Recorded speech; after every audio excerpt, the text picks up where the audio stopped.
আসসালামু আলাইকুম। আমরা ইতিমধ্যে আমাদের কলার বাগানে চলে এসেছি। বন্ধুরা, আপনারা দেখতে পাচ্ছেন কলার কান সারি সারি সারি সারি। এবার কলাতে অনেক খরচ হয়েছে।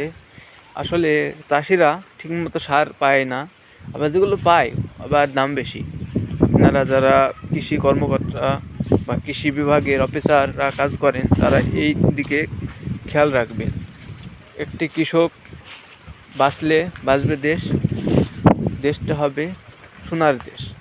আর আপনারা কৃষকদের ফাঁকি দেন, তারা কষ্ট করে, ঝড় নাই, বৃষ্টি নাই, বাতাস নাই, রোদ নাই, সব উপেক্ষা করে তারা ফসল ফলায় কত কষ্ট করে। তাই আপনাদের দিকে বিশেষ আকুল আবেদন, আপনারা এই বিষয়ে লক্ষ্য রাখবেন। বাটপার চাঁদাবাজ চাকরি দিয়ে নিজের অর্থই সার, কৃষকদের সার অর্থ তারা নিজে ভোগ করছে এবং দুর্নীতি করছে। দুর্নীতির প্রতিবাদ আমরা সকল মিলে করব ইনশাল্লাহ। আমরা একা প্রতিবাদ করে কিছু করতে পারবো না। আপনারা সবাই মিলে প্রতিবাদ করুন এবং শক্তভাবে দমন করুন। কৃষকরা ঠিকমতো সার পায় না। আমাদের মেহেরপুরের মাঠে এবার কলার বাগান অনেক এবার লাভজনক হবে ইনশাল্লাহ। কলা দেখছেন কয়েকটা পুষ্ট হচ্ছে, কোনো বেচার মতো হয় নাই। এই যে কান দেখতে পাচ্ছেন, সারি সারি কান। এই কলার নামটি হচ্ছে চাপা কলা। বন্ধুরা, এই কলার নাম হচ্ছে চাপা কলা। এই যে গাছ দেখুন, বিশাল লম্বা গাছ। এই যে কলার টের বলে আমাদের গ্রাম্য ভাষায়, বা কলার চারা চারিপাশে গরুকে খাওয়ানো হয়। এক সময় গরুর বিচলির দাম অনেক বেশি হয় কারণে মানুষ এই কলার টের খাওয়াচ্ছে।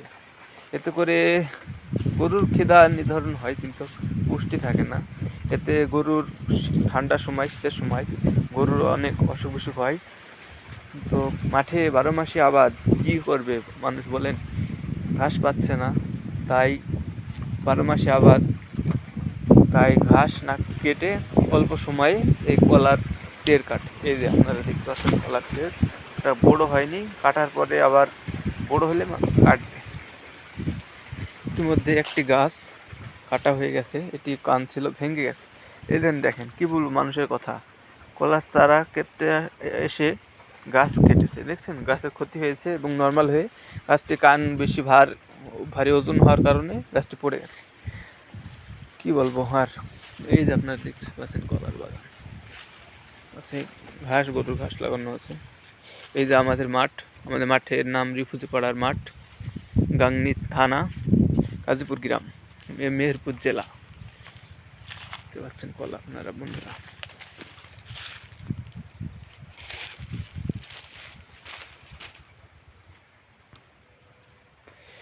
কলা পুষ্টিকর খাবার। কলা সকালে প্রতিদিন যে একটা করে খান, অনেক শরীর উপকার হবে, বদহজম দূর হবে, শরীরে শক্তি আসবে, দুর্বলতা কমে যাবে।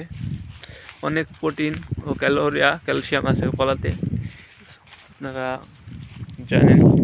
এবং ডাক্তারদের কাছে না যেয়ে ফল ফুলালি নিজে উৎপন্ন করবেন এবং নিজে খাবেন। ভেজাল মুক্ত, কীটনাশক সার ও ফরমালিন মুক্ত রাখার চেষ্টা করবেন। আমরা শুধু অসুখ হলে ডাক্তারকে চিনি, কিন্তু ফল ফুলালি সঠিকভাবে নিয়ম করে খেতে পারলে অনেকের অসুখটা কমে যায়, অসুখ বিসুখ কম হয়। কিন্তু আমরা বাঙালি এমন মূর্খ জাতি, আমরা ভেজাল করতে ফার্স্ট, আমরা ভালো খাবার মান ভালো রাখতে পারি না। ওই কিছু টাকার লোভে ক্ষতি করি, মনে করি যে আমি তো খাচ্ছি না কলা, অন্যজন খাচ্ছে, অন্যের ক্ষতি হবে। এরকম বিস্কুটওয়ালা বলে আমি তো বিস্কুট খাচ্ছি না, আমি ফরমাল মিশালে অন্য কী হবে, আমার কী করতে হবে। মাছওয়ালা বলবে আমি তো মাছ খাই না, তাহলে মাছের ফরমালি মিশালে মাছের ক্ষতি, মানুষের ক্ষতি হবে, আমার কি হবে? আমার তো কিছু হবে না। এদিকে মাছ খাচ্ছে, বিস্কুটও একজন খাচ্ছে, সবার সব রকম চাহিদা আছে। তাই আপনারা ভেজাল না করে সঠিক পণ্য উৎপাদন করবেন। এই যে কলার বই, পাশে তুলার আবাদ আছে, এই যে তুলা হয়েছে। তুলা আপনারা দেখতে পাচ্ছেন, ফল ফুটেনি এখনো, নামলা, এই তুলাটা নামলা কারণে ফলটি হয়নি, আসতে হবে। এবার তুলার আবাদ খুব কম, আমাদের মেহেরপুর মাঠে কলার আবাদটা বেশি হয়েছে। তাই বন্ধুরা দেখতে পাচ্ছেন, সবাই লাইক, শেয়ার, ফলো করবেন। আল্লাহ হাফেজ।